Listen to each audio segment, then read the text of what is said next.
আসসালামু আলাইকুম। সবার কি অবস্থা? আমার বই কিনতে ভালো লাগে কিন্তু পড়তে ভালো লাগে না। সময় পাইলে কই বই পড়মু একটু, না পইড়া মোবাইল হাতে নিয়া শুধু Facebook স্ক্রল করতে থাকি। কার এই অভ্যাসটা আছে অবশ্যই জানাবেন। আর যারা আমার ভিডিওতে লাইক করেন তারা কিন্তু চাইলে একটা কমেন্ট করতে পারেন। এতে যদিও আপনাদের কোনো অপকার হবে না, তবে কোনো এক সময় আমার একটু উপকার হইলেও হইতে পারে।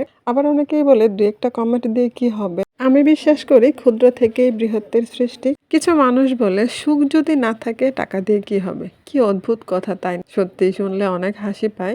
আমার বলতে ইচ্ছে করে, টাকা যদি না থাকে সুখ কিভাবে আসবে?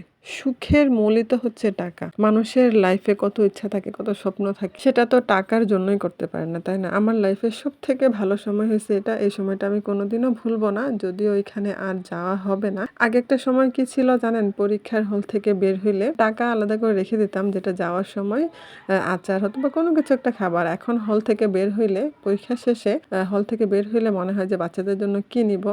এরকম একটা চিন্তাভাবনা। আসলে সময়ের সাথে, সাথে সবকিছুই পাল্টে যায়, তাই না? হ্যাঁ, ইনশাআল্লাহ সময়ের সাথে, সাথে একদিন সবকিছুই পাল্টে যাবে। আমগুলো কিন্তু আমি আনি নাই। যদিও আনার পরে অনেক কথা শুনায় দিছিলাম আমার হাসব্যান্ডকে যে, "এই বড়, বড় আমগুলা ভালো হয় না।"